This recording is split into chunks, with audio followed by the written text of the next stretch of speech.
כן, זה מצווה להיות בשמחה, כל הזמן בשמחה, להיות בשמחה תמיד.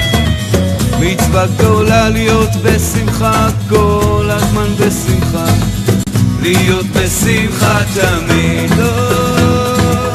אל תתייאש, רבנו יש, את השם תבקש. להיות בשמחה, כל הזמן בשמחה, להיות בשמחה תמיד. אז בן אדם תהיה בשמחה, כי השם אוהב אותך. אל תדאג, רק תהיה בשמחה, ואז הכל יסתדר אצלך.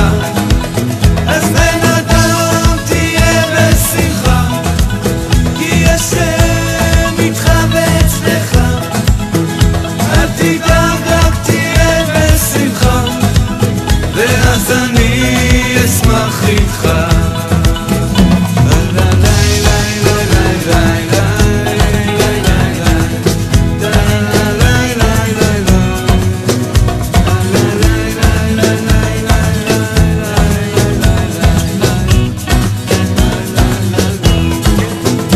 השמחה היא רפואה, השמחה היא גאולה, כן היא עולם החירות.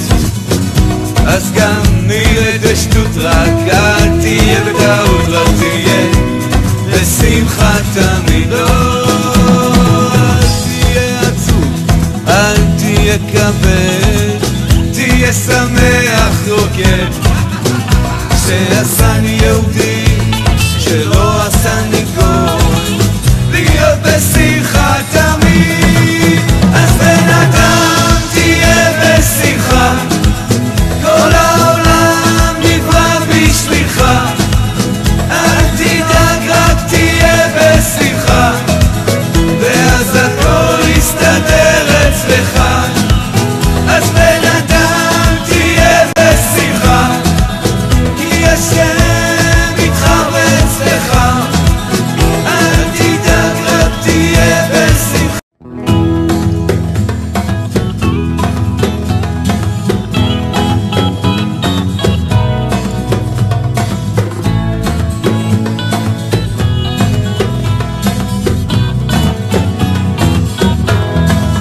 כן, זה מצווה להיות בשמחה, כל הזמן בשמחה, להיות בשמחה.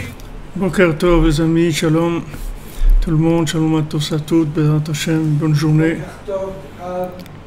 Beaucoup de réussite, d'Atzlacha, de santé, des mariages, des bonnes nouvelles, des enfants, à la Parnassa, dans tout, Bezrat Hashem. Ce monde-là, il va être réparé complètement, Rabbi Nachman, il va réparer tout. Il ne faut pas s'inquiéter, juste continuer dans la joie, vers ce qu'on peut faire, Bezrat Hashem. Et que le monde ait le mérite de découvrir la vérité, que le monde puisse avancer, chacun là où il est, puisse avancer, et ça va adoucir toute la rigueur, Bezrat Hashem. Alors on a vu hier que David Ameler, il a demandé à voir, c'est-à-dire avoir le bon regard, le bon regard de manière à pouvoir voir la providence divine dans chaque chose, voir que ce monde-là il est connecté, bon Hachem, et que en fait Rabbi Nathan nous a expliqué que le secret du libre arbitre il était dans la façon de voir, c'est-à-dire qu'on a le choix de choisir comment on va voir les choses. Après, une fois qu'on a choisi comment on va voir les choses, tout est en place. Et je me disais ce matin, j'étais en train de descendre un petit escalier dans le noir, et un escalier qui est en colimaçon, et vraiment je voyais rien du tout. Et je me suis dit que comment si je connaissais pas cet escalier-là, j'aurais pas pu le descendre, descendre l'escalier dans le noir. si quelqu'un venait qui n'a jamais descendu cet escalier, il va tomber parce que c'est. Mais on voit que le cerveau, il enregistre. Il enregistre les endroits, les gestes, les mouvements, les déplacements, etc. Il y a un enregistrement qui se fait. Donc une fois que c'est enregistré, après c'est autre chose, c'est différent. Alors je me disais par rapport à ce qu'on étudie, c'est-à-dire quand on a des pré-enregistrements de choses en nous, alors ça nous amène automatiquement à des comportements, à des choses qui sont là parce qu'on a préenregistré quelque chose. C'est pas parce qu'on a voulu les faire aujourd'hui, c'est parce que c'est préenregistré. Donc comme c'est préenregistré, alors c'est quelque chose qui nous est plus facile et qui est plus à notre portée, en tout cas. Donc on voit que en fait le libre arbitre, c'est le choix de ce qu'on va choisir comme format comment on va formater notre vie, c'est-à-dire qu'est-ce qui va être le formatage de notre vie. Alors on voit donc que David Amelech il a demandé à Hachem, découvre mes yeux, donne-moi le mérite que mes yeux voient les splendeurs de ta Torah, c'est-à-dire que ce monde-là, ça peut être une splendeur, ça peut être merveilleux. Quand Rabbi Nachman il dit si tu vois le bien, alors le mal il va disparaître. Parce que c'est comme le mal c'est comme de la prestidigitation, c'est pas quelque chose qui est réel. Le mal il est voué à se terminer. C'est-à-dire qu'il n'y a pas de... Le mal il ne va pas exister. Mais il existe pour les gens qui veulent le faire exister, c'est tout. Mais les gens qui regardent pas le mal, ils voient pas quel est le mal. Ils voient pas de mal, ils voient pas le mal, ils interprètent pas mal, ils pensent pas que les gens ils sont mal intentionnés, ils pensent pas qu'ils sont entourés que de monstres et de trucs. Les gens ils regardent le bien et le mal disparaît. Alors Rabbi Nachman nous dit ça pour nous-mêmes, c'est-à-dire qu'en fait notre vision des choses, elle va être déterminante dans notre vie. Elle va être déterminante dans notre vie. C'est vrai qu'on souffre, chacun il a sa souffrance, il a sa douleur, il a sa solitude, il a son manque, etc. Mais Baruch Hashem, il y a des points positifs dans notre vie, comme on dit, qui en valent la chandelle. C'est-à-dire ça enlève tout le reste. Baruch Hashem, quelqu'un il a été à Ouman, il a fait Tikkun HaKlali sur la tombe de Rabbi Nachman. Il a fait la chose la plus élevée qu'il ait jamais eue au monde au point de vue réparation. Il va être réparé. C'est ça le principal. Le principal c'est pas de réussir socialement sa vie ou d'avoir une vie qui a l'air correcte. Le principal c'est d'avoir optimisé sa vie, d'être arrivé à réparer. Oh Hachem. Quand Rabbi nous dit voilà, tu viens chez moi Ouman, tu vas faire Tikkun HaKlali, je vais réparer ton âme et celle de tes ancêtres jusqu'à Adam Arishon, jusqu'au premier homme. Là, on a Baruch Hashem, un engagement, une garantie. Et justement aujourd'hui, Menachem qu'on parle de ça, aujourd'hui c'est le Yortzeit, c'est la Eloula de Rav Naftali.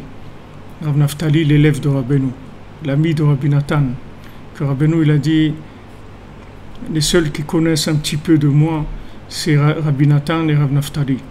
Rav Naftali c'était l'ami de Rabbi Nathan et c'était l'un des deux témoins quand Rabbeinu il a pris l'engagement du Tikkun HaKlali. Il y avait Rav Aaron, le Rav de Breslev, et il y avait Rav Naftali. Alors aujourd'hui, c'est la Hiloula de Rav Naftali. Bezrat Hashem, que voilà, Menachem,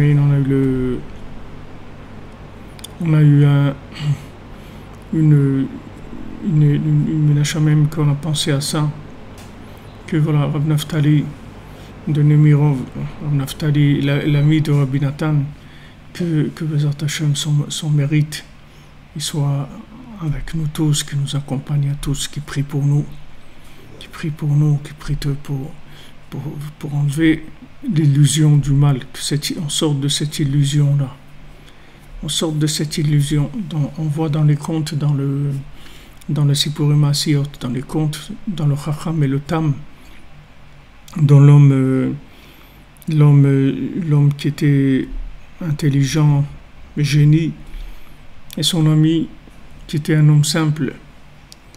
On voit qu'à la fin, il s'est tellement brouillé dans ses raisonnements et dans ses trucs qu'il s'est trouvé prisonnier dans des sables mouvants comme ça. Il était dans de la vase, il était prisonnier dans de la vase et il criait, etc.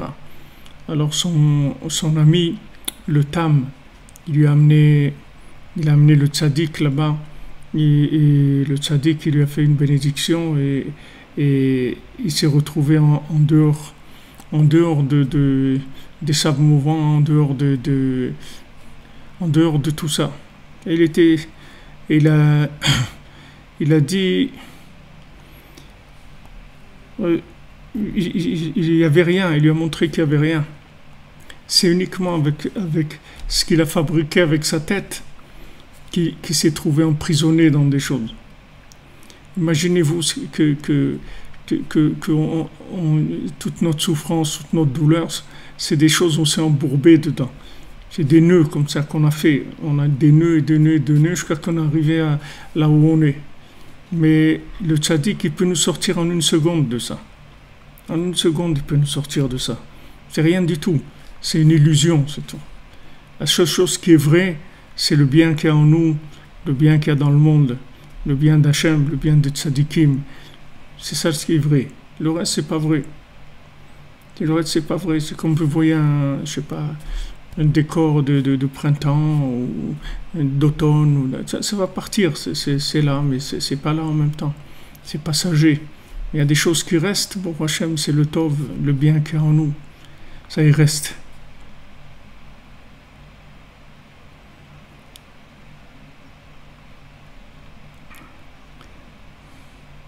Ezrat Hashem, vous allez voir, Rabbi Nachman il a dit j'ai gagné et je veux gagner.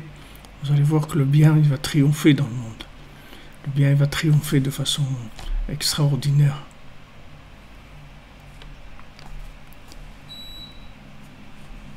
Alors c'est là où il est notre libre arbitre en fait. En fait, à un moment, on a eu des choix pour voir les choses d'une certaine façon. Une fois qu'on les voit d'une certaine façon, alors on rentre dans une programmation. On rentre dans une programmation et c'est comme si on était obligé de vivre comme ça. C'est comme si on était obligé de faire comme ça. Mais en fait, c'est comme une addiction, c'est-à-dire on est rentré dans quelque chose. On était libre, mais on est rentré là-dedans. Et quand on est rentré là-dedans, petit à petit, ça nous a encerclés, ça nous a enfermés. Et voilà, maintenant, on voit la vie avec cet élément-là qui est indispensable dans notre vie, mais le côté indispensable de cette chose, il est illusoire, il n'est pas vrai. Une fois, il y avait un monsieur avec nous à Rosh Hashanah, il y a 4 ans, je pense. C'est le cousin de notre ami Dan Benamou qui était avec nous. Un monsieur, il est arrivé sur chaise roulante et il y avait un Rosh Hashanah, alors il fallait le lever tout le temps pour aller se laver les mains, pour aller là, les gens ils le portaient. Il avait sa chaise roulante et quand il était à table, il fallait le porter pour chaque geste, etc. Et après Rosh Hashanah, il y avait un Rav Ishergan de Israël. Il l'a vu avec sa chaise roulante et il l'a vu avant la fête. Il lui a dit après la fête, viens me voir. Alors il est venu le voir. Il lui a dit est-ce que tu crois que tu peux te lever de ta chaise, que tu n'es pas paralysé? Est-ce que tu crois ça, que tu peux te lever? Alors lui il a dit oui, je crois. Il lui a dit alors lève-toi. Alors il s'est levé. Et voilà, il a plié sa chaise et est parti. Et on a vu, il était avec nous. Après, il est monté, il a monté les escaliers avec sa chaise dans les mains. Avant, c'est lui qui était dans la chaise, maintenant c'est la chaise qui était dans ses mains. Voilà. Qu'est-ce qu'il y a il est, même le fait que son corps il était comme ça aussi c'est uniquement parce qu'il était coincé dans quelque chose qui le faisait se voir comme ça, se voyer comme ça. Et les gens ils vous mettent dans des façons de vous voir. C'est-à-dire que, comme je vous ai dit il y a quelques semaines, c'est-à-dire que comme les gens ils vous voient, alors souvent vous essayez de coller à l'image des gens comment ils vous voient. Les gens ils vous voient comme ça, alors vous aussi vous voyez comme ça. Mais en fait, c'est comme si vous faites du théâtre ou vous êtes acteur de cinéma. C'est-à-dire que maintenant, les gens ils sont venus au théâtre pour voir une pièce de théâtre, d'accord? Maintenant, cette pièce de théâtre, c'est le malade imaginaire, d'accord? Vous devez jouer le malade imaginaire. Alors vous jouez ça, vous rentrez dans le personnage et vous jouez. Vous jouez le personnage. Maintenant, dans ce monde-là, on joue le jeu du regard de nos professeurs, de nos amis, de notre famille, de nos trucs et tout. Mais il faut casser ça pour être qui on est, Béhémet, pour laisser à notre âme la possibilité d'exister, la possibilité de recevoir des informations de mode supérieur. On veut recevoir dans notre âme des directives qui viennent des mondes supérieurs, pas qui viennent du binaire de ce monde où on nous dit voilà, toi tu es comme ça, toi tu es comme ça. De toute façon, toi tu es fait pour ça, toi tu es fait pour ça. Et comment c'est dur quand on vous a collé des clichés de nul ou de trucs, comment c'est dur de sortir de ça. C'est très très dur de sortir de ça. Parce que vous êtes habitué à jouer le rôle de ce personnage-là. Mais vous n'êtes pas ce personnage du tout. Mais comme les gens, ils vous ont dit que vous étiez comme ça, alors c'est pas que vous êtes devenu comme ça, vous n'êtes pas devenu comme ça du tout. Mais vous êtes habitué à ça. Voilà, ce monsieur, il était sur une chaise roulante et tout. Et parce que la vie, elle l'a amené à ça. Ok, maintenant quelqu'un lui a dit, si tu crois que tu peux te lever, il a dit oui je crois, il a dit alors lève-toi, c'est tout. Et il s'est levé, ça y est. Maintenant vous croyez dans votre vie que vous n'êtes pas capable de ça, ou que vous êtes fait pour ça, ou vous êtes pour ci ou pour l'autre. Maintenant, ça c'est un retour d'image, c'est tout. C'est-à-dire on vous a mis devant une glace, mais en fait cette glace-là, c'est pas une glace, c'est pas un miroir, c'est un écran de cinéma. Alors on vous montre vous et interprété par ça ou par ça. Alors l'endroit où vous allez vivre, il va vous transformer. Le Rambam me dit, le Rambam me dit, l'homme il est le produit de l'endroit où il vit. Alors il dit si tu te trouves dans un endroit où les gens ils se comportent mal, il faut te sauver de là-bas parce que tu vas devenir comme eux. Parce qu'ils vont finir par t'influencer. La force sociale elle est très très grande. Donc il faut choisir comme on dit, dis-moi qui tu fréquentes, je te dirai qui tu es. C'est-à-dire que la fréquentation, ça finit par faire que la personne elle devient le cercle de gens avec lesquels elle a évolué. Mais maintenant elle peut changer dans la vie. Vous prenez le rabbin Rabbi Moshe Cordovero. Rabbi Moshe Cordovero, il a vécu à l'époque juste à l'époque du Harizal, juste je ne sais pas s'il était contemporain du Harizal ou juste après. En tout cas, il était encore contemporain de Rabbi Yosef Karo, du Rav Shlomo El-Kabatz qui a fait le Shirachir et les Chadodi. Il a étudié avec lui.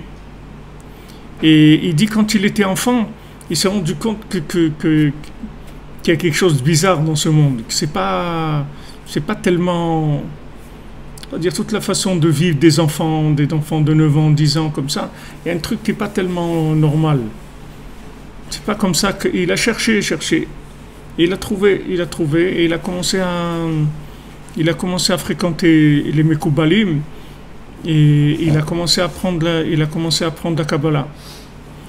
Et il a écrit plusieurs Sfarim, mais l'œuvre principale qu'il a écrit qui s'appelle Pardes Rimonim, en fait le jardin des grenades, Motamo, Pardes Rimonim, que c'est un livre très très profond dans la Kabbalah, avec 32 paragraphes, 32 études dedans. Quand est-ce qu'il a écrit ce livre-là? Il avait 20 ans quand il a écrit ce livre-là.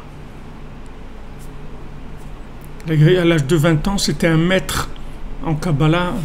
Et Rabbeinu dit que la Kabbalah du Ramak, la Kabbalah du Moshe Cordovero, c'est au-dessus, loin au-dessus de tout ce qu'ils ont écrit les autres dans la Kabbalah. Il avait 20 ans.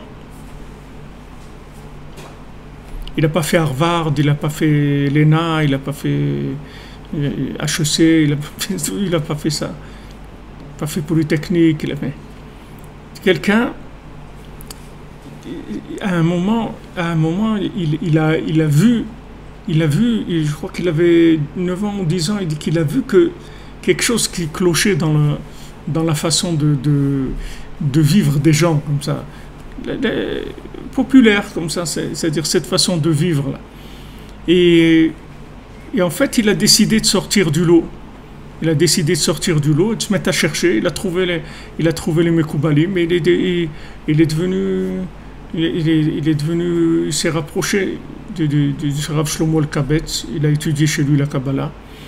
Et après, il a écrit ses propres Sfarim. Il a écrit aussi un autre Sefer très, très, très important aussi, très grand, je ne me rappelle plus comment ça s'appelle, Yakar, quelque chose comme ça, Yakar. Je viens de voir ça, c'est pour ça que je vous dis tout ça, c'est pas que je connais ça Et ce deuxième livre qu'il a écrit à l'âge de 35 ans, je crois. Et après, il est niftar, il n'a pas dépassé la quarantaine. Mais regarde, à l'âge de 20 ans, qu'est-ce qu'un homme il a écrit? C'est-à-dire que nous on développe pas le culte du génie. On ne parle pas du culte du génie, parce que tout le monde, pour nous, tous les gens, c'est des génies. Tous les gens, qu'est-ce que c'est un génie? C'est quelqu'un qui sort de l'ordinaire. Pourquoi il est sorti de l'ordinaire? Les gens, le monde de Esav, il veut te faire croire que ce gars-là, il est né comme ça, qu'il il est sorti de l'ordinaire à la naissance. Donc tu ne peux pas être comme lui, parce que lui, c'est un génie. Mais c'est pas vrai. C'est pas vrai du tout. C'est juste qu'il y a des gens qui ont été plus précoces dans leur connexion avec les mondes supérieurs. Il y a des gens, ils sont connectés déjà quand ils étaient dans le ventre de leur maman. Et quand ils sont sortis, ils étaient déjà avancés. Comme le Rabbi Tzadok de Lublin. Rabbi Tzadok de Lublin, il dit que même dans le ventre de la maman, tu as là-bas le libre arbitre déjà, de commencer à voir les choses comme tu veux déjà, même dans le ventre de ta maman. Et lui, c'est un génie, il est le Rabbi Tzadok de Lublin. Tu vois les livres qu'il a écrits, tu vois de la chokhma, une chokhma extraordinaire. Rabbi Tzadok de Lublin, c'est plus récent. Le Ramak, c'est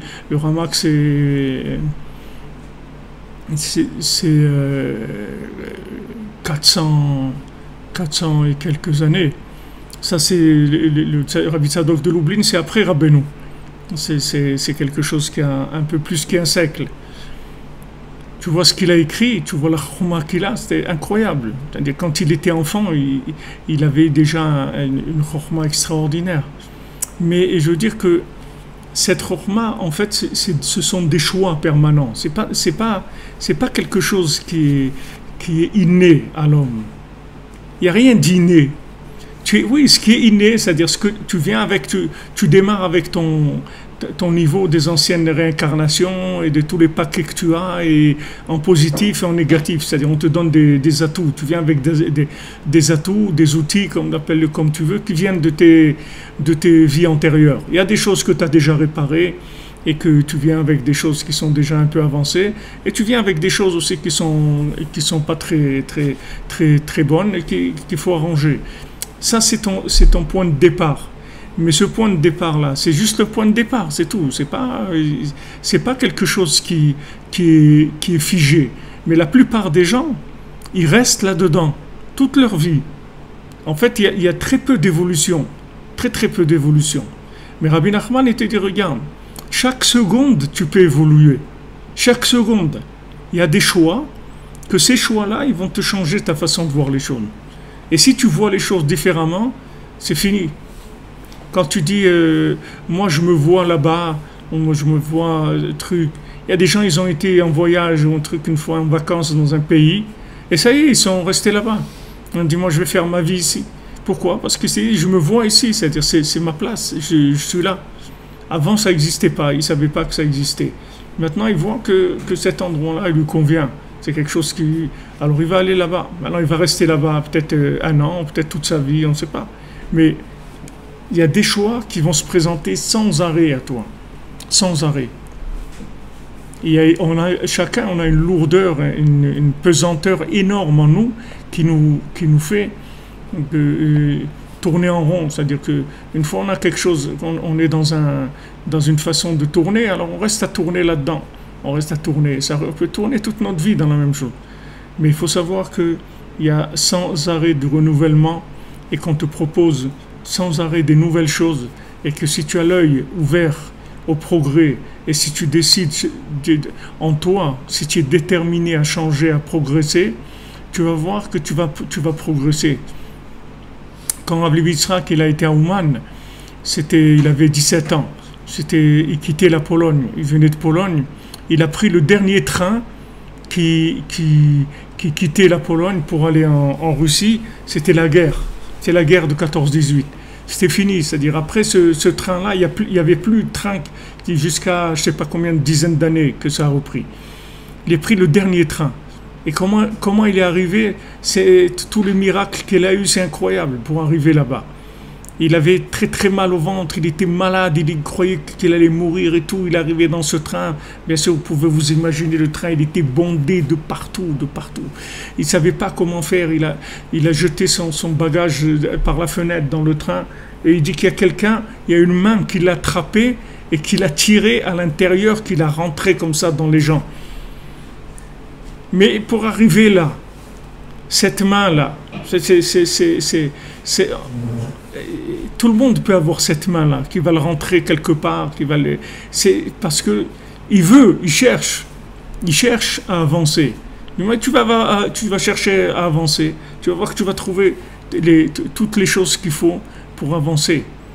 Le problème, c'est que on a cette vision des choses qui nous est collée par notre entourage dans lequel on a évolué, et c'est difficile de sortir. Alors Rabbi nous raconte l'histoire du dindon. Alors il y a il se prenait pour un dindon, d'accord? Un jour il s'est levé, il a dit il est un dindon. Donc il était sans vêtements, il était sous une table et il mangeait des trucs de dindon. Alors ils ont essayé, tous les docteurs, de le soigner et tout, de lui dire, tu sais, tu n'es pas un dindon, et tu sais que tu es quelqu'un de bien, et tu es un type normal, et et lui, pas du tout. Lui, il était un dindon. Lui, il était sûr qu'il était un dindon. Tu ne peux pas le sortir de là. Tu ne peux pas le sortir. Tu peux pas, rien. Ils ont emmené tout. Alors il y avait un sage comme ça qui est venu, il a dit qu'on le laisse, il va s'occuper de lui. Je crois que c'est un fils de roi ou un truc, c'était un homme important, celui qui se prenait pour un dindon. Ok. Alors qu'est-ce qu'il fait ce sage-là? Il rentre avec lui, il se met comme lui, sous la table.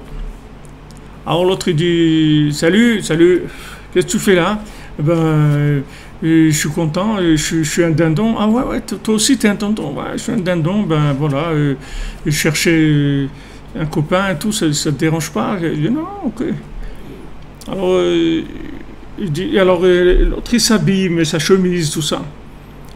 Alors l'autre il lui dit tiens un dindon, il dit ouais tiens, je dis mais c'est sûr je suis un dindon, mais tu sais c'est pas parce que je suis un dindon que je peux pas m'habiller normalement, hein. Pourquoi je veux pas m'habiller? Alors je m'habille, tu sais toi aussi, hein, c'est pas. Alors l'autre il s'habille.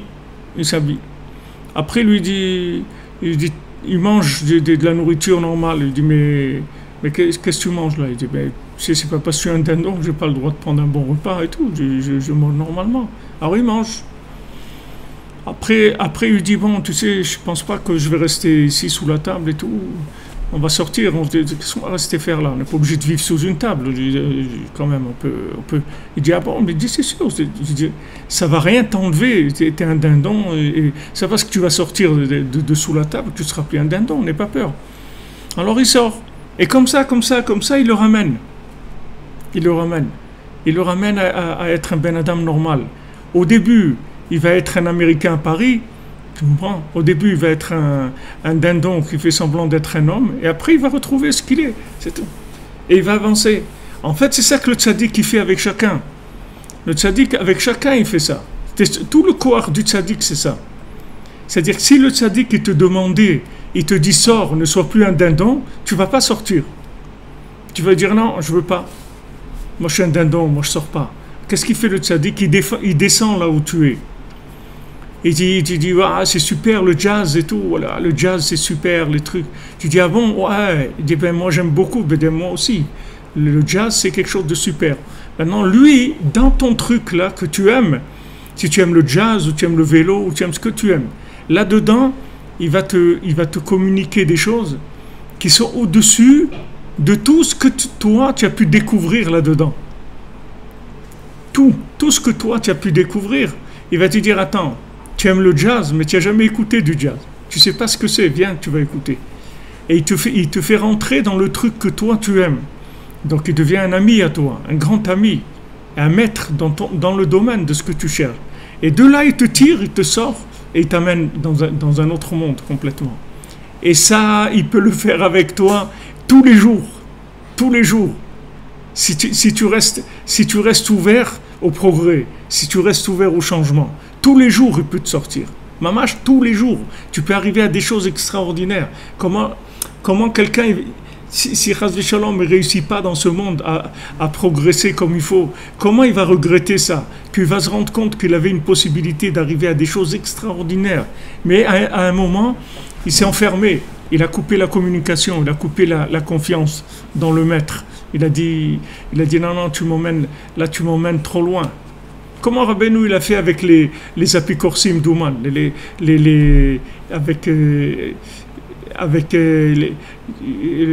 comment il s'appelle, Lando et comment il s'appelle, Hirschberg.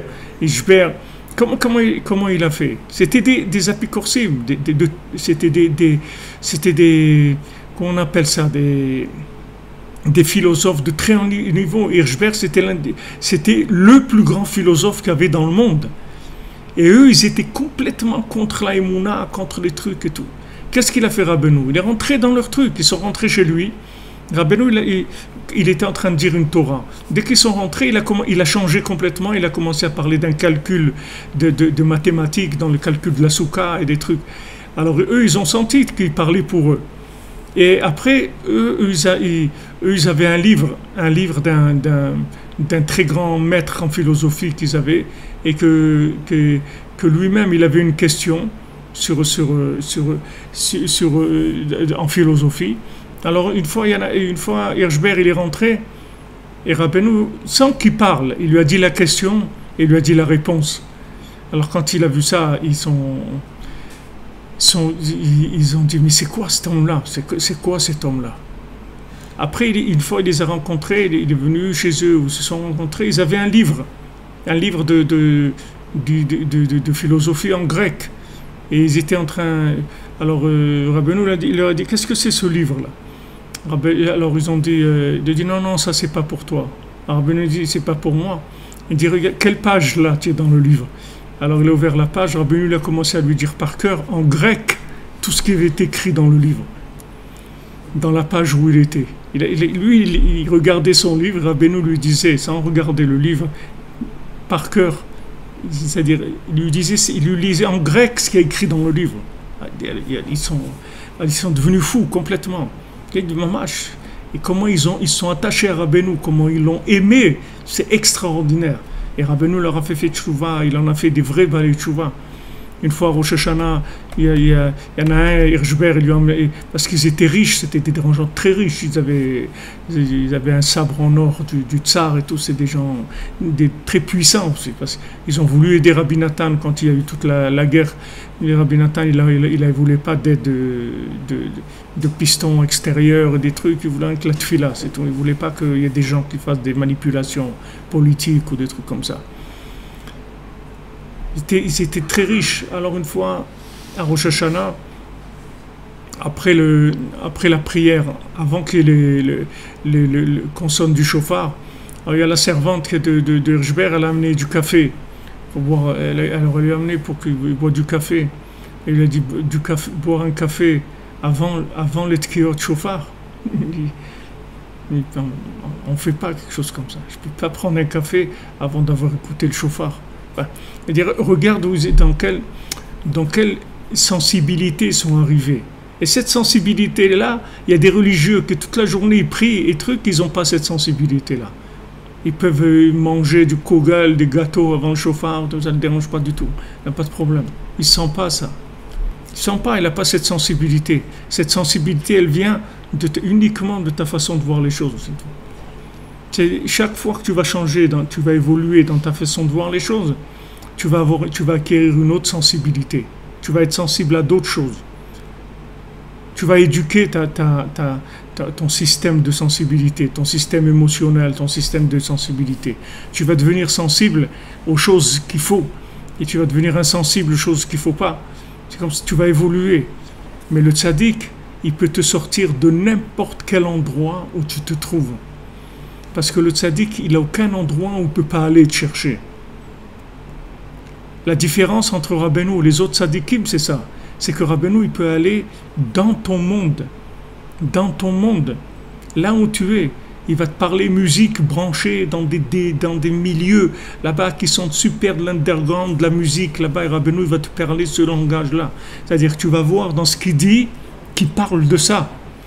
Et tu vas dire, mais comment il peut parler de ça? Comment il peut connaître ça? Rabbeinu, il connaît tout. Tout ce qui bouge dans le monde, il connaît. Tout ce qui bouge et même ce qui ne bouge pas. Tout ce qu'il y a dans le monde. Avec sa chokhma, il descend là-bas. Il t'attache à lui par le fait qu'il rentre dans ton truc. Il t'attache à lui. Il devient ton meilleur copain. Il devient ton meilleur copain. Il devient un maître dans l'endroit où tu te trouves. Et après, il te sort. De là, il t'amène vers un autre monde. Il te fait évoluer. Mais le monde vers lequel il va t'amener, c'est toi qui t'arrêtes, c'est pas lui. Lui, s'arrête pas. Lui, s'arrête pas. C'est-à-dire que si toi, tu veux continuer, si tu veux lâcher prise, lui, il s'arrête pas. Il peut t'amener à des choses extraordinaires. Il peut t'amener à des niveaux que tu peux même pas imaginer que ça existe dans ce monde. Des visions de la vie, des visions d'Hachem, des visions du bien, des visions des êtres humains, des visions d'Eretz Israël, de la Torah, de tout ce que tu veux, que tu peux même pas imaginer que ça existe. Il peut t'amener là. Seulement, le problème, c'est que les gens, quand ils se construisent un petit peu, ils s'enferment. Quand ils construisent un petit peu, tu vois, quel est le problème des riches? C'est qu'il est obligé d'avoir beaucoup de trucs de surveillance parce qu'il est riche. Alors il a des caméras de surveillance partout, tout est fermé, il met tout dans les coffres, il enferme tout parce qu'il a peur de se faire voler, parce qu'il est riche. Un pauvre, il peut laisser la porte de sa maison ouverte, il n'y a rien à voler. Qu'est-ce que tu vas le voler à lui? C'est tout ce que tu peux voler, il n'y a rien dans la maison. Donc il n'a pas de problème. Maintenant, dans la connaissance, c'est comme ça. C'est-à-dire, quand tu crois que tu es riche en connaissance, alors tu commences à t'enfermer. Tu commences à t'enfermer et surtout tu commences à te disputer avec les autres aussi. Parce que tu dis, ouais, mais t'as rien compris, toi.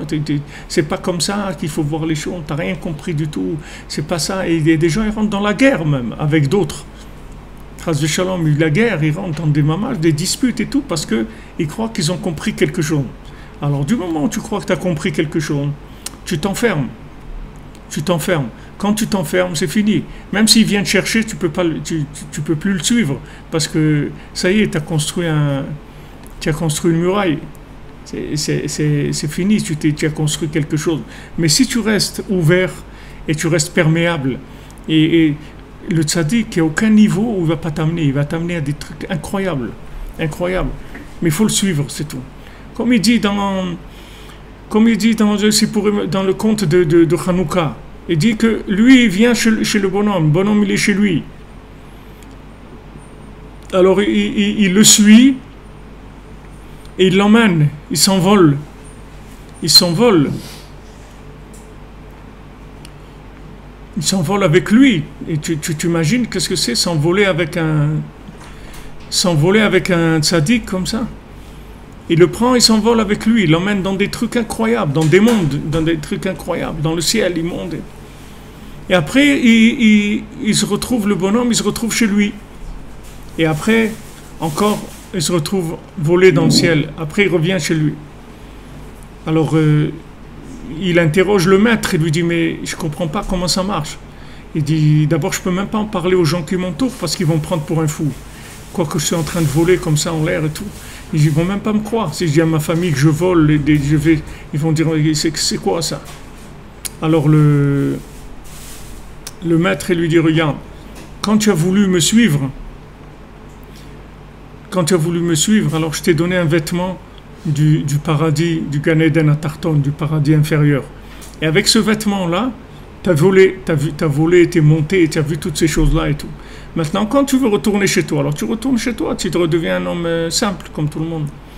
Alors il lui a dit, mais comment, c'est-à-dire, comment je dois faire, c'est-à-dire, quelle est ma participation, c'est-à-dire, jusqu'où je dois aller. Et il dit, toi, tu vas jusqu'à la porte de la maison, c'est tout. Toi, tu t'approches de la porte de la maison. Après, c'est moi qui fais. Du moment où tu t'approches de la maison, moi, je peux te prendre et t'amener là où je veux. C'est-à-dire que maintenant, ta maison, c'est ta maison, c'est tout ce que tu sais. C'est ça ta maison. Comme c'est écrit dans Michelet, Melech Asur Bereatim, Bereate Mochin. Un roi enfermé dans ses meubles, c'est-à-dire dans les meubles de son esprit. C'est-à-dire que tu m'accompagnes, il lui dit, tu m'accompagnes jusqu'à la porte. C'est-à-dire que quoi? Comme on dit, tu laisses la porte ouverte à un éventuel changement. Un éventuel changement. Tu sais des choses, c'est bien. Mais surtout, tu sais que tu sais rien. Ça, tu sais au-dessus de tout. Maintenant, tu sais beaucoup de choses. Bon, Hachem, chacun, il sait des milliards de choses. Il a en stock, il a une base de données, des milliards d'éléments qu'il a glanés dans sa vie. Mais surtout, ce qu'il faut faire attention, à savoir que tu sais rien. Et quand tu sais que tu sais rien, tu n'as aucun problème pour avancer. Tu vois, le tam dans ses Purim Maasiyot, il sait rien. Il sait rien. Donc maintenant qu'on vient le chercher, on lui dit, tu sais, le roi, il t'a invité, il a envie de te voir. Il dit, ah ouais, c'est sympa, ouais, super et tout, ben j'arrive. Truc. Et l'autre, le type hyper intelligent, quand on vient le chercher, on lui dit, le roi, il vient te chercher, il a envie que tu viennes le voir, il dit, attends d'abord. C'est quoi ça? Le roi, il veut me voir à moi, mais qui je suis, moi? Qui je suis? Mais le roi, il a des gens beaucoup plus intelligents que moi, qui l'entourent. Et qu'est-ce qu'il a à faire, le roi, avec un pauvre type comme moi? Un truc et tout. En fait, tu vois que derrière toute cette intelligence et ce génie, il se cache un bonhomme qui a une sensation d'une nullité terrible. Alors que l'autre, le tam, que lui, c'est un vrai nul, parce qu'il ne peut même pas faire des chaussures, il fait des chaussures à 3 coins. Lui, c'est un vrai nul dans ce monde-là. Et tu vois qu'il n'a pas une sensation d'être nul. Pourquoi? Parce qu'il dit, je suis comme ça, c'est tout. Je suis un cordonnier qui fait des chaussures à 3 coins, c'est tout, c'est ça mon style. C'est mon style. C'est les nouvelles chaussures Bata, c'est tout, elles sont comme ça.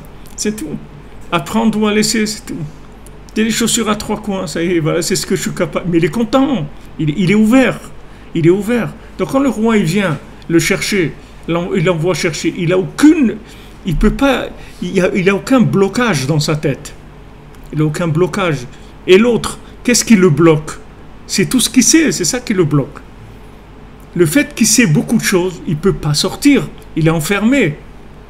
Il est enfermé parce que c'est un génie dans la connaissance de ce monde. Il est orfèvre, médecin, philosophe, couturier. Dans tout, c'est un homme réussi dans tous les domaines. Et pas que réussi, c'est un hyper réussi. C'est une vedette, c'est un bonhomme mondialement connu. On vient chez lui pour des trucs très très spéciaux, de haut niveau.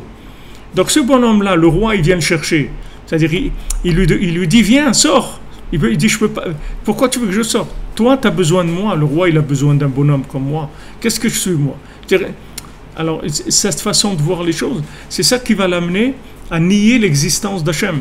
En fait, il va nier l'existence de l'Ashgacha Pratit, c'est-à-dire il va nier le fait de la providence divine, qu'il y a une providence divine, et que maintenant, le roi, il peut t'envoyer chercher, comme le roi, il t'a fait sortir. Pourquoi maintenant, tous les jours, il y a une mitzvah tassé midoraita de te rappeler que tu es sorti d'Égypte? C'est une mitzvah tassé minatora. Ça fait partie des 613 mitzvot que tous les jours, tu dois te rappeler que tu es sorti d'Égypte. Pourquoi il y a besoin de ça? Pourquoi il y a besoin de se rappeler ça? C'est pas, on va dire, la sortie d'Égypte. On a besoin de se rappeler de ça parce que tu dois te rappeler que tu es sorti de l'esclavage. Tu es sorti de l'esclavage. Donc si tu es sorti de l'esclavage, ça veut dire Hachem, il a pu te sortir de l'addiction, d'accord? De l'addiction à Paro. De là-bas, il t'a sorti. Donc s'il t'a sorti de là-bas, il peut te sortir aujourd'hui de l'esclavage dans lequel tu es. Parce que si le temple n'est pas reconstruit, c'est qu'on est dans l'esclavage. C'est-à-dire qu'on est vendu à des systèmes de fonctionnement qui nous empêchent de progresser. Donc tu as une mitzvah tassé minatora tous les jours, Zechirat Yetziat Mitzrayim. Tu dois te rappeler que Hachem il t'a sorti d'Égypte. Hachem il t'a fait faire tchouva. Hachem, tu vois, à un moment il t'a ouvert les yeux. Comment tu as fait tchouva? Comment tu as fait tchouva? Quelqu'un, il regarde les grands écrans, le football, les trucs, c'est super, il va gagner, ça y est, truc, la Coupe du Monde, ça, super, après on va boire un coup, on va jouer au tarot, on va se faire un truc, on va aller en vacances au Club Med, on va faire des... Comment tu sors de là? Tu ne peux pas sortir de là, normalement. Tu ne peux pas sortir, c'est un système sympa, il a dit, qu'est-ce qu'il y a de mal là-dedans? Qu'est-ce qu'il y a de mauvais là-dedans? Quelqu'un, ok, il a regardé 6 heures la télé, les trucs, après il va au bistrot, il boit un petit coup, il va un truc, après il va en boîte, un truc, après il va travailler, il prend des vacances, il va au Club Med. Qu'est-ce qu'il y a de mal là-dedans? Il y a quelque chose de mal. C'est un système, quand même, non? Qu'est-ce qu'il y a? Comment tu es sorti de ça? Pour que tu sois sorti de ça, il faut qu'on vienne chercher. Qu'on vienne te chercher, qu'on force la porte, parce que tu as fermé la porte, tu as mis des cadenas et tout, on a cassé la porte pour te faire sortir. On t'a fait sortir. Bon, Hachem. Maintenant, si tous les jours, tu sais qu'on t'a fait sortir, alors tu peux sortir maintenant. Pourquoi on te dit ça? C'est pour que tu entretiennes la mentalité de l'aventurier, la mentalité du bonhomme qui peut tout laisser et partir vers quelque chose de plus élevé. Il peut laisser tout. Le Ramak, il dit, voilà, regarde. J'ai vu, voilà, j'étais dans le système avec les enfants, jouer, le truc et tout. Et à un moment, il y a une ouverture et il voit autre chose.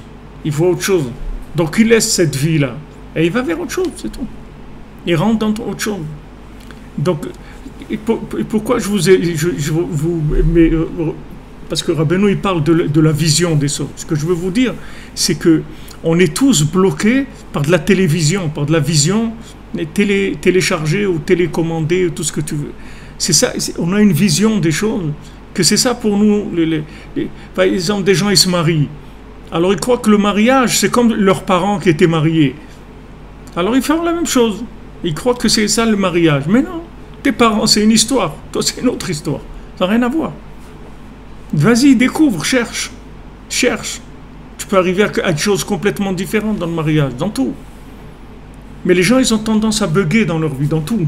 C'est-à-dire, ils font copier-coller le mariage, copier-coller le travail, copier-coller le manger, copier-coller le sport. Ils ont tendance à faire ça tout le temps, à copier les trucs. Souvent, on dit, ah ouais, mais c'est normal, celui-là, parce que ses parents, ils étaient comme ça. Et alors que mes parents, ils étaient comme ça. Ils disent, ça y est, on a fini. Il m'a déposé à la gare. Ça y est, je ne vais pas rester avec lui tout le temps. Tu m'as déposé à la gare, un bisou, shalom, shalom. Hasta la vista, et voilà, maintenant je dois faire ma vie, c'est tout. Je dois faire ma vie. Ma vie, c'est autre chose. Moi, c'est pas mes parents. Ma vie, elle est complètement nouvelle. Il n'y a rien. Il n'y a rien qui m'oblige à ken azov ish et aviv veimo vidabek vishto. Un homme, il doit quitter son père et sa mère et s'attacher à sa femme. Il doit quitter son père et sa mère. Tout ce qu'ils t'ont appris, il faut le jeter. Tu fais ta nouvelle vie avec ton épouse, pas avec ton père et ta mère. Ton père et ta mère, c'est des choses qui sont terminées. Ils t'ont emmené là où ils t'ont emmené. C'est très gentil, c'est très sympa. Tu es redevable, tu leur remercieras toute ta vie. Merci beaucoup. Merci papa, merci maman. Jolie colonie de vacances. Voilà, David, il chantait tout à l'heure. Et merci papa, merci maman. Mais ça y est, on a terminé les amis. Je dois faire ma vie. Maintenant, papa et maman. Il y a papa et maman en physique. Et il y a papa et maman dans Abba Veima, c'est des systèmes d'alimentation de la pensée. Abba Veima, Abba c'est la Chokhma, c'est la connaissance, Ima c'est la Bina, c'est la déduction.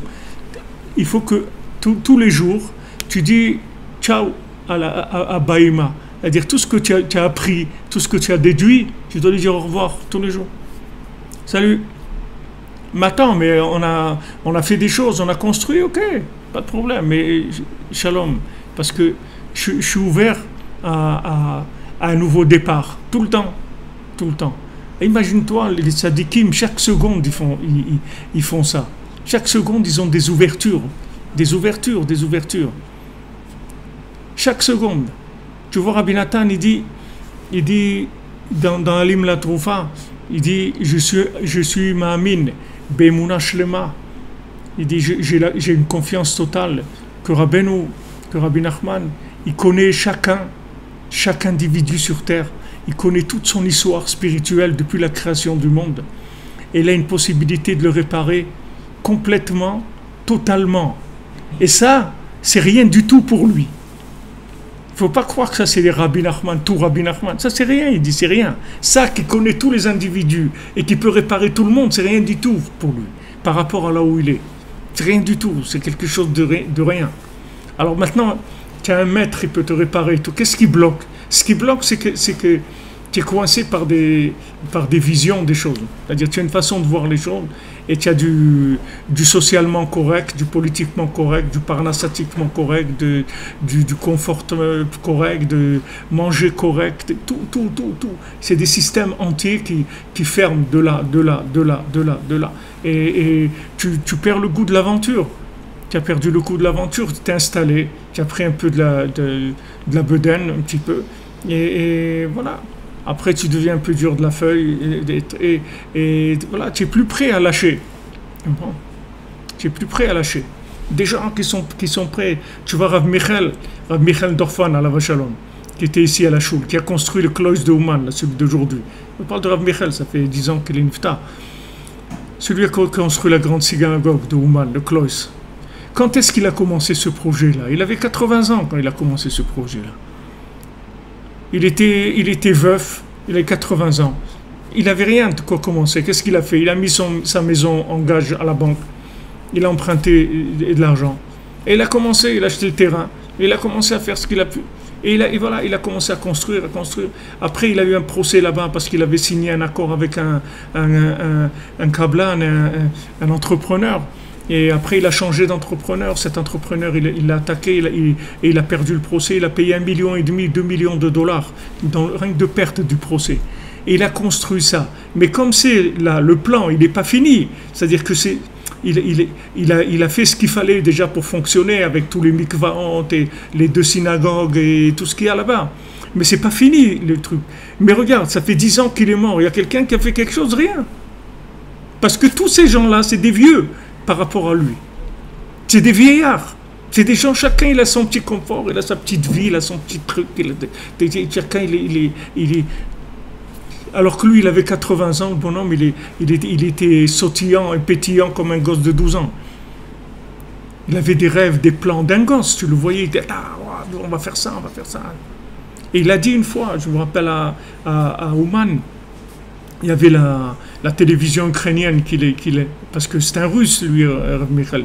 Il a vécu en Russie toute sa vie. Il est monté en Eretz Israël. Après Rav Levi Yitzhak, il est monté en Eretz Israël. C'était le dernier qui faisait le kibbutz de Rosh Hashanah à Ouman sous le communisme et tout. Il y a toujours eu des Breslevers à Ouman, à Rosh Hashanah. Ça s'est jamais arrêté. Et lui faisait partie de celui qui organisait Rosh Hashanah à Ouman. Il habitait à Moscou et il venait pour Rosh Hashanah tous les ans. Il organisait là-bas discrètement. Il faisait toujours Rosh Hashanah à Ouman. Après, il est monté en Eretz. Donc, il parlait le russe couramment. Alors, quand ils l'ont interrogé une fois à Rosh Hashanah à Ouman, il a dit, ici, il va venir des centaines de milliers de gens. Et il peut venir des centaines de milliers de gens. La seule chose qui compte, c'est de faire des structures, c'est tout. Il faut faire des structures. S'il y a des structures d'accueil, il y a des centaines de milliers de gens qui viendront. Lui, il a fait quelque chose que, vas-y, voilà, il n'y a personne qui fait ça aujourd'hui. Il n'y a personne qui fait ça. Ah, des gens qui vont faire des hôtels pour se remplir, pour faire du pognon, ça oui. Ça, mon vieux, tu peux y aller, 35 hôtels ou 40, aller remplir les poches et tout ça, oui. Et dans le transport, dans la bouffe, dans l'hôtel, vas-y, fais du pognon. Mais quelqu'un qui veut faire quelque chose pour Rabbeinu, où il est quelqu'un qui va quelque chose pour que les gens ils viennent, ils trouvent un endroit où poser leur tête et trucs. Où il est? Où sont ces gens-là? Il n'y a pas. Il n'y a pas. Et quand tu veux faire, regarde comment c'est difficile. On demande aux gens 1 euro par jour. On a aujourd'hui exactement 14 personnes qui nous donnent 1 euro par jour, avec des milliers de gens qui nous suivent. Mais c'est bloqué, il y a un truc, c'est dur. Alors que si on ouvre un truc d'investissement, on dit voilà, regardez, on va construire un hôtel à Ouman et si vous mettez 1 million d'euros, dans 2 ans vous avez 1,5 million, on va avoir la queue des gens qui vont venir pour se proposer à faire. Bah, c'est un business, on va gagner de l'argent. Mais dis à quelqu'un, on va faire des structures pour que Rabbeinu, pour qu'on puisse accueillir les gens avec des prix normaux. Il y a des gens, ils n'ont pas. Et on est obligé de payer des prix énormes parce qu'ils ont fait monter C'est-à-dire ce qu'ils te vendent aujourd'hui à 300 ou 400 euros le lit, on payait il y a même pas 10 ans. 10 ans, on payait $5 la nuit. $5 on payait la nuit de Rosh Hashanah. Aujourd'hui, on est regarde où on est. Et ça va continuer, hein, ça ne s'arrête pas. Parce que comme il y a de l'offre et de la demande, ça va faire qu'augmenter. Donc si on veut casser ça, c'est-à-dire faire un truc au moins pour un petit groupe, si on est même 300-400, un petit groupe permet... Tu vois que c'est difficile. Parce qu'il y a des formatages de la tête, c'est tout. Formatage de la tête. Il faut être... Le lien de Rabbeinu, c'est de la hitrachut, c'est du renouveau. Le renouveau, c'est qu'il faut être ouvert. Au lieu de se faire du souci sur des choses qui existent ou qui n'existent pas, il faut s'investir dans l'ouverture d'esprit. C'est-à-dire l'ouverture, que oui, c'est possible. Que tout est possible. Je suis ouvert. Je suis ouvert. On dit à Hachem, voilà, viens me chercher, je viens. Hachem, il dit, venez vers moi, voilà, on va vers Elul, Ani le Dodi ve Dodili, Shuvu Elai va Shuva Alechem. Hachem, il dit, venez vers moi, je viendrai vers vous. Mais quand on finit toutes les keynotes de Tisha B'Av, quand on finit toutes les lamentations de Tisha B'Av, on finit par quoi? En chantant, en disant Hachem, Ashivenu Hachem Elecha venashuva, Chadesh Yamenu Kekedem. On demande Hachem, rapproche-nous de toi, et on va faire tchouva. Renouvelle nos jours comme c'était avant. C'est-à-dire, on dit, regarde, Hachem, on est comme en esclavage, dans l'esclavage d'Égypte. Tu nous as sortis. Moi, toujours, je dis ça dans l'Aïd-Boudou. Je dis, Hachem, regarde, tu m'as sorti de là où j'étais. Moi, j'étais à Toulouse, hors notre Toulouse. C'est-à-dire que tu es à Toulouse, la ville rose ou truc. Toulouse, ta vie, elle est perdue. Toulouse, tu es dans un truc. Toulouse, ouais, ok. J'ai dit, Hachem, tu es venu me chercher là-bas. Ce que tu m'as montré, je ne savais même pas que ça existait, ok? J'ai dit, donc maintenant, je sais qu'il existe la même chose que comme changement. Je sais que ça existe, mais je ne vois pas. Alors viens me chercher, s'il te plaît. Comme tu es venu me chercher à ce moment-là, j'ai rien fait. Je t'ai rien demandé. J'étais là, c'est tout. J'ai rien fait. Tu es venu, tu m'as tout le truc, pas chamboulé et tout, tu m'as sorti. Ok, alors fais maintenant aussi ça. Viens me chercher, c'est tout. Ashivenu Hashem elecha venashuva. Hashem, ramène-nous vers toi et on va venir. Chadesh yamenu, renouvelle nos jours comme avant, c'est-à-dire comme avant. Avant, tu nous as sortis de l'esclavage, ok. On était dans l'addiction, dans les trucs. On est sortis, on a arrêté ça, on a arrêté de fumer, on a arrêté ces inanimes, on a arrêté ça. On s'est rendu compte que c'était pas la vie. Ok, on a fait des choses, d'accord. Alors maintenant, ok. C'est pas parce que tu as arrêté de fumer, tu as arrêté de manger du pain. Ok, c'est bien, c'est mignon, il n'y a pas de problème, tout est bien. Mais il y a des mondes qui t'attendent, des mondes d'une vie extraordinaire, où tu vas faire des choses merveilleuses. Tu vas faire des choses merveilleuses. Tu peux faire des choses fantastiques. Il y a des ouvertures extraordinaires, on a des possibilités aujourd'hui extraordinaires. On peut faire des choses pour faire connaître au monde le tzaddik, Beikar, c'est ça. Pourquoi on n'utilise pas les moyens de communication? On utilise, mais c'est rien du tout par rapport à ce qu'on peut faire. C'est mamash rien du tout par rapport à ce qu'on peut faire. Combien de gens ils disent ouais, mais si les gens ils savaient ça et tout, mais alors il faut qu'il y ait des gens qui s'investissent, qui soient inspirés. Voilà, j'ai fait la pub à Paris, des cours sur un panneau, là, comme si c'était dans la rue. Mais ça, je le fais parce que c'est que je voudrais que ça soit comme ça. C'est-à-dire qu'il y ait des panneaux dans les métros, dans les trucs et tout. Il faut aller, Rabbi Nachman, Ouman, à essayer. Vous avez déjà essayé, Ouman, Rabbi Nachman. Vous avez déjà essayé. C'est tous des panneaux partout, dans tous les métros du monde, dans toutes les gares, dans tous les trucs. Et tu vas voir, tu fais ça, Mashiach il vient, c'est pas compliqué. Tu fais ça, tu vas voir que Mashiach il vient. C'est tout, ça dépend que de ça, c'est tout. Tu vas ramasser des gens à l'appel, parce que des gens qui sont perdus, il y en a plein. Des gens qui cherchent une ouverture, il y en a plein. Il y a des millions de gens qui cherchent. Il y a des millions de gens malheureux qui demanderaient qu'une ouverture, une connexion, un peu de bonheur dans leur vie, un peu de foi, un peu quelqu'un qui les console, qui les sort de leur petitesse d'esprit. Donc tu viens, tu fais des campagnes de publicité dans la télé, la CNN, partout. Tenez, petit reportage sur Ouman. Mais ça coûte des millions de faire des trucs comme ça. À la CNN, tu demandes un reportage, je ne sais pas combien ça coûte, 2 ou 3 minutes ou 5 minutes, ça doit coûter des fortunes.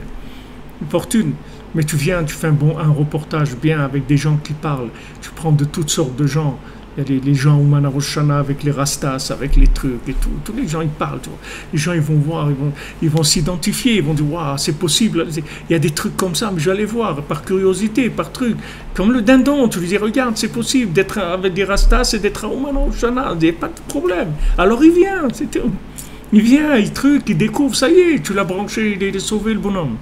Il est sauvé, ça y est, c'est fini. C'est une autre vie, complètement. Bezrat Hashem, je vous ai parlé aujourd'hui de beaucoup de choses, mais j'ai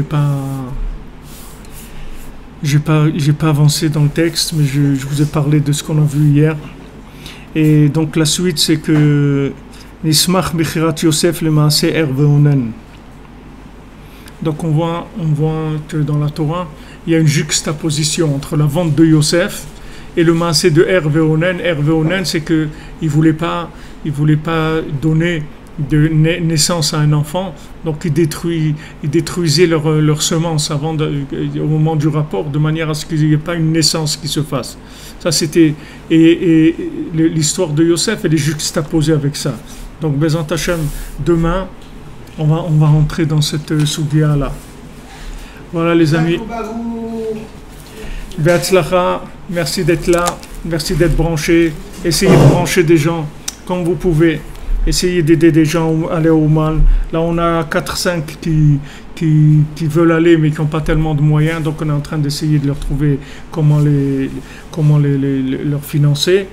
Et ceux qui peuvent venir, ceux qui peuvent en parler, faites ce que vous pouvez, parce que chacun qui va venir à Ouman, il va débloquer tout le monde, toute l'humanité.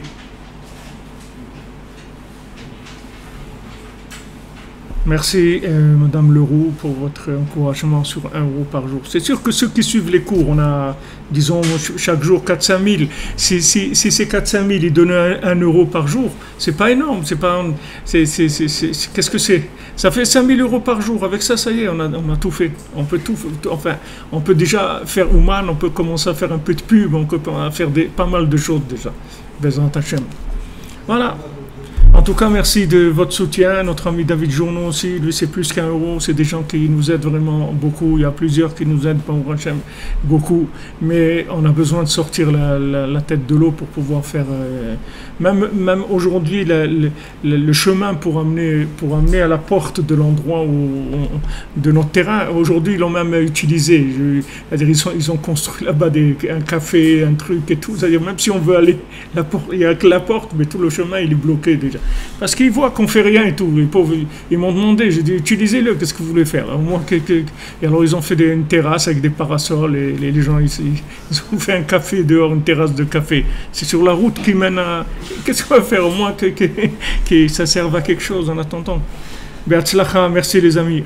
Qu'Hachem vous bénisse dans tous les domaines, que vous ayez la joie de vivre, vous ayez la joie de vivre, vous trouviez la joie de vivre, que le matin vous levez et dites merci mon Dieu que tu m'as donné la vie parce qu'elle est merveilleuse. Atzlacha Abba.